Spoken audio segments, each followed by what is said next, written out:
Now अब एक technique है जिसका नाम है polymerase chain reaction, PCR, right. DNA है हमारे पास। नाउ पीसीआर में क्या होता है, we can selectively amplify the desired sequence from any DNA. यानी हमारे पास इतना बड़ा डीएनए है, लेकिन हमको पूरा डीएनए तो नहीं चाहिए, हमको सिर्फ और सिर्फ उस डीएनए का एक पर्टिकुलर जीन चाहिए, फॉर एग्जांपल, राइट। अब ये हमारा यहाँ पर मैं मानिए कि ये हमारा बहुत सारा ये डीएनए है। अब इस डीएनए के अंदर हमें एक छोटा सा फ्रेगमेंट चाहिए डीएनए का, जो कि जीन है हमारा ये हमारा जीन ऑफ इंटरेस्ट है। इस जीन को हमको चाहिए, तो हम क्या करेंगे, हम पूरे डीएनए को नहीं करेंगे यूज़। हम क्या करेंगे, हम उस जीन पे फोकस करेंगे और हम केवल उस जीन को एम्पलीफाई करेंगे, यानी हम उसकी कॉपीज़ बनाएंगे और वो कॉपीज़ हम बाहर मशीन में बनाएंगे। उस टेक्निक को हम लोग बोलते हैं पॉलीमरेज चेन रिएक्शन या पीसीआर। इस पीसीआर में हम क्या करते हैं, हम जो हमारा डीएनए हमने प्यूरिफाई करा अभी पिछले स्टेज में, हम उसमें पर्टिकुलर जीन की बहुत सारी millions and billions of copies को बाहर बना सकते हैं इस टेक्निक के द्वारा। अब ये टेक्निक क्या होती है, आप ये समझिए और बहुत ध्यान से समझिए। डीएनए पॉलीमरेज 1 एक एंजाइम होता है। अभी आपने देखा था रेप्लिकेशन में इसका यूज़ हुआ था, ये वही एंजाइम है डीएनए पॉलीमरेज 1। और ये डीएनए पॉलीमरेज 1 हम पीसीआर में यूज़ करते हैं एक पर्टिकुलर ऑर्गेनिज्म जिसका नाम है थर्मस एक्वेटिकस। ये एक बैक्टीरिया होता है। ये बैक्टीरिया हॉट स्प्रिंग्स में मिलता है हमको। हॉट स्प्रिंग्स क्या होते हैं आप समझते हैं? हॉट स्प्रिंग्स होते हैं यानी जो हमारी अर्थ है, अर्थ के अंदर कुछ नेचुरल वाटर निकलता है बाहर जो कि बहुत ही गर्म होता है।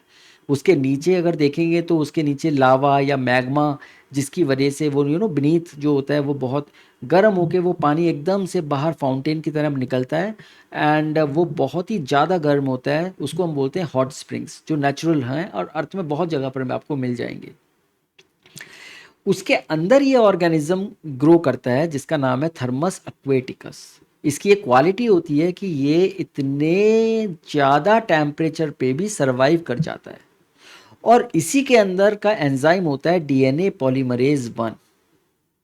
इस एंजाइम को हम लोग बोलते हैं टैक पॉलीमरेज। तो टैक हमारा नाम आया, टी से तो हो गया थर्मस और AQ से हो गया एक्वेटिकस। सो बेसिकली टैक जो नाम है वो थर्मस एक्वेटिकस का फॉर्म एब्रीविएशन है। तो ये टैक और ये डीएनए पॉलीमरेज का पॉलीमरेज ले लिया। इस डीएनए पॉलीमरेज 1 जो हम थर्मस एक्वेटिकस से निकालते हैं वो एंजाइम को हम बोलते हैं टैक पॉलीमरेज। ये एंजाइम की क्वालिटी क्या है, ये थर्मोस्टेबल होता है बिकॉज ये हॉट स्प्रिंग में रह सकता है और हॉट स्प्रिंग का तो आप टेम्परेचर आप समझिए कि 100 डिग्री के आसपास होता है। जब ये वहाँ पर सर्वाइव कर सकता है तो इसका मतलब ये एंजाइम भी, यूजुअली प्रोटीन्स जो होते हैं वो हाई टेम्परेचर पर काम ही नहीं करते। वो हाई टेम्परेचर पर उनकी फंक्शनैलिटी ख़त्म हो जाती है बिकॉज उनकी जो टर्शरी स्ट्रक्चर है या क्वार्टनरी स्ट्रक्चर होती है जिसकी वजह से वो फंक्शनैलिटी आती है, वो स्ट्रक्चर बिगड़ जाती है और जब वो स्ट्रक्चर बिगड़ जाती है तो उनका फंक्शन भी बिगड़ जाता है, वो फंक्शन भी नहीं कर पाते। लेकिन ये जो पॉलीमरेज है इसकी क्वालिटी ये होती है कि ये बहुत हाई टेम्परेचर पर भी ये काम करता है, इसकी स्ट्रक्चर और फंक्शनैलिटी में फ़र्क नहीं पड़ता। इसीलिए हम पॉलीमरेज चेन रिएक्शन के अंदर इस टैक पॉलीमरेज का यूज़ करते हैं। ओके तो ये जो डीएनए पॉलीमरेज 1 है, ये इसको हम अब बोलेंगे टैक पॉलीमरेज। ये Taq polymerase Thermus aquaticus organism से लिया जाता है। ये बहुत ही थर्मोस्टेबल है, it is resistant to the denaturation by heat. ये इसकी क्वालिटी होती है and which makes a very ideal enzyme for polymerase chain reaction. Remember this. Alright, now अब आपने रेप्लिकेशन में देखा कि हमने प्राइमर्स यूज़ करे, वहाँ पर प्राइमेज था, उसने प्राइमर्स बनाए और उन्हीं प्राइमर्स को डीएनए पॉलीमरेज ने एक्सटेंड किया। तो हम भी यहाँ पर प्राइमर्स का यूज़ करेंगे।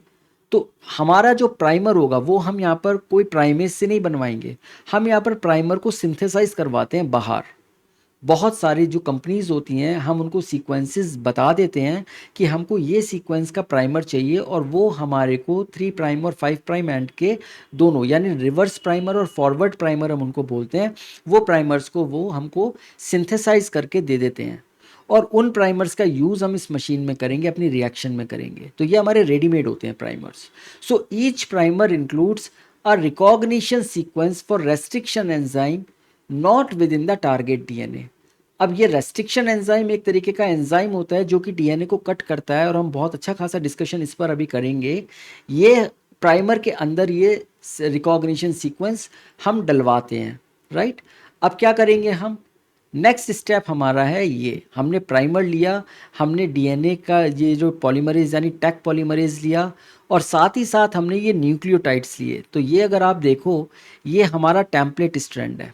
तो ये हमारा डबल स्ट्रैंडेड डीएनए है, एक टेम्पलेट स्ट्रैंड हमारा रेड है और दूसरा हमारा ब्लू है। तो ये आप देखिए, ये हमारा रेड है और ये हमारा ब्लू है, ये हमारा टेम्पलेट स्ट्रैंड है, यानी हमें इस स्ट्रैंड को एम्पलीफाई करना है या इसकी हमको कॉपीज़ बनानी है। ओके, ये हमारे प्राइमर्स हैं, ये ग्रीन और ये येलो। अब आप यहाँ देखिए, ये हमारा ग्रीन और ये हमारा येलो, ये दोनों हमारे प्राइमर्स हो गए, राइट। और ये हमने न्यूक्लियोटाइड्स प्रोवाइड कर दिए। अब न्यूक्लियोटाइड्स हमारे कौन कौन से होंगे, हमारे न्यूक्लियोटाइड्स कौन कौन से होते हैं, हमारे होते हैं adenine, guanine, cytosine and thymine, ATCG, right. ये हमारे 4 प्राइमर्स होते हैं जो डीएनए के अंदर होते हैं, राइट। तो ये हमने न्यूक्लियोटाइड्स, सॉरी, ये जो हमारे न्यूक्लियोटाइड्स हैं जो डीएनए के अंदर होते हैं, ये न्यूक्लियोटाइड्स हमने यहाँ पर प्रोवाइड कर दिए। और साथ में हमने ये टैक पॉलीमरेज, ये डीएनए पॉलीमरेज क्या है, ये हमारा टैक पॉलीमरेज है। ये टैक पॉलीमरेज हमने यहाँ पर रिएक्शन मिक्सचर में दे दिया। तो बेसिकली रिएक्शन मिक्सचर में हमने डीएनए लिया जो हमने प्यूरिफाई किया था। अब जिस सेगमेंट को हमको एम्पलीफाई करना है उसके लिए हमने प्राइमर्स को सिंथेसाइज करवाया, वो प्राइमर्स डाले। उसके अलावा हमने न्यूक्लियोटाइड्स को डाला और हमने टैक पॉलीमरेज को डाल दिया, और ये हमने एक मशीन में डाल दिया जिसको हम लोग बोलते हैं थर्मल साइक्लर या पीसीआर मशीन। इस पीसीआर मशीन का काम क्या होता है, इसका काम सिंपल ये होता है कि ये जो डबल स्ट्रैंडेड डीएनए है ये 3 साइकिल्स रन करती है।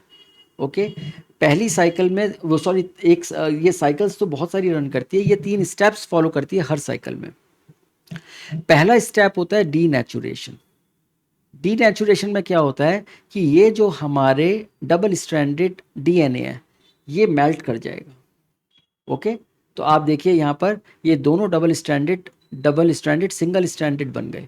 ये साइकिल में क्या हुआ, इस स्टेप में डीनेचर हो गया डीएनए और हमारे को सिंगल स्ट्रैंड डीएनए मिल गया। सेकंड स्टेप में क्या होता है, एनीलिंग होती है। एनीलिंग में क्या होता है, ये जो हमारे प्राइमर्स हैं ये प्राइमर्स अपनी अपनी जगह पर जाकर लग जाएंगे, क्योंकि इनकी सीक्वेंसेस हैं वो कॉम्प्लीमेंट्री सीक्वेंसेस हैं, तो वो अपनी अपनी कॉम्प्लीमेंट्री सीक्वेंस में जाके अपने अपने स्ट्रैंड पे जाके फिट हो जाएंगे, राइट। और तीसरा स्टेप होता है एलोंगेशन का स्टेप। तीसरे स्टेप में क्या होता है, ये जो हमारा टैक पॉलीमरेज है ये टैक पॉलीमरेज इसको स्ट्रैंड को आगे बढ़ाएगा और इसको कॉम्प्लीमेंट करेगा, और ये यूज़ करेगा ये न्यूक्लियोटाइड्स का, ये वाले न्यूक्लियोटाइड्स यहाँ पर यूज़ होंगे। तो ये जो हमने न्यूक्लियोटाइड्स को प्रोवाइड किया था ATCG, उनका ये यूज़ करेगा और ये दोनों स्ट्रैंड्स में जाएगा और उनको कंप्लीट करेगा। तो इस तरीके से एक साइकिल के अंदर 3 स्टेप्स, और 3 स्टेप्स भी सिक्वेंशियल हैं। ये स्टेप्स आगे पीछे नहीं हो सकते कि पहले एनीलिंग हो गई, फिर इलोंगेशन हो गया, फिर डीनेचुरेशन हो गया। ये तीनों स्टेप सीक्वेंस में ही होंगे। पहला डीनेचुरेशन का स्टेप है, दूसरा एनीलिंग का स्टेप है और तीसरा एलोंगेशन का स्टेप है, राइट। तो ये तीनों स्टेप्स एक साथ होंगे और उसके बाद एक साइकिल में आपके एक मॉलिक्यूल डीएनए के 2 मॉलिक्यूल बन जाएंगे। कितने बन जाएंगे, एक स्टेप में एक के 2 बन जाएंगे। उसके बाद ये फिर से, ये बिकॉज ये पॉलीमरेज चेन रिएक्शन है और ये थर्मल साइक्लर है, ये फिर से वही साइकिल रिपीट करेगा। अब जब ये साइकिल रिपीट करेगा तो इस साइकिल में क्या होगा, अब ये वाला जो है ये टेम्पलेट की तरह काम करेगा और ये वाला टेम्पलेट की तरह काम करेगा। अब ये वाला डीनेचर करेगा, जब ये डीनेचर करेगा तो यहाँ पर इसके 2 वो बन जाएंगे स्ट्रैंड्स, और यहाँ पर इस वाले के 2 स्ट्रैंड्स यहाँ बन जाएंगे। फिर ये प्राइमर्स फिर से अपनी अपनी जगह पर लगेंगे एनीलिंग स्टेप में, यहाँ पर एनीलिंग स्टेप हो जाएगा और उसके बाद इलोंगेशन में ये फिर से इसको कंप्लीट कर देगा। तो सेकंड साइकिल में क्या हुआ कि ये हमारा 2 के 4 बन गए। पहली साइकिल में एक डीएनए के 2 मॉलिक्यूल बने और दूसरी साइकिल में उस 2 के फिर से 2 बने तो वो 4 बन गए। तो इस तरीके से ये एक्सपोनेंशियली हमारे ये साइकिल चलती रहेगी, हर साइकिल में ये डबल हो जाएंगे।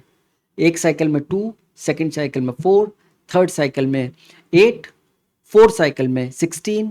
इस तरीके से ये एक्सपोनेंशियली आगे बढ़ते चले जाएंगे। अब आप देखिए, ये हमारा टेम्पलेट डीएनए है और ये टेम्पलेट डीएनए का ये ब्लू कलर का टारगेट जीन है। ये ब्लू कलर का जीन, ये देखिए फर्स्ट साइकिल है और फर्स्ट साइकिल में ये 4 मॉलिक्यूल्स बनाता है। सेकंड साइकिल है, सेकंड साइकिल में ये 8 बनाता है। थर्ड साइकिल है, थर्ड साइकिल में ये 16 बनाएगा। और ये फोर्थ साइकिल है, फोर्थ साइकिल में ये 32 बनाएगा।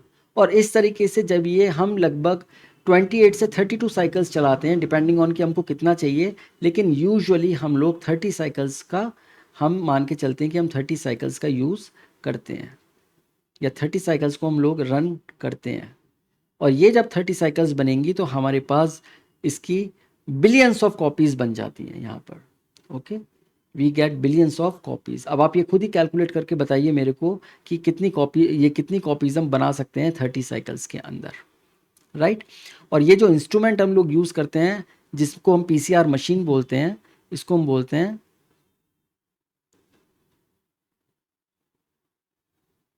थर्मल साइक्लर, या फिर हम इसको बोलते हैं पीसीआर मशीन। क्लियर। तो ये टेक्निक है पॉलीमरेज चेन रिएक्शन। हमने सबसे पहले डीएनए को आइसोलेट करा, हमने उसको प्यूरिफाई करा और प्यूरिफाई करके हमने पीसीआर के थ्रू हमने वो वाला जो सेगमेंट हमको चाहिए डीएनए का, या वो जो जीन हमको चाहिए, हमारा जो जीन ऑफ इंटरेस्ट है, उसको हमने एम्पलीफाई करके हमने मिलियंस ऑफ या बिलियंस ऑफ कॉपीज़ को बना लिया। और वो एग्जैक्टली वही कॉपीज़ बनेंगी इसमें जैसे कि रेप्लिकेशन में एग्जैक्टली सेम बनती हैं, राइट।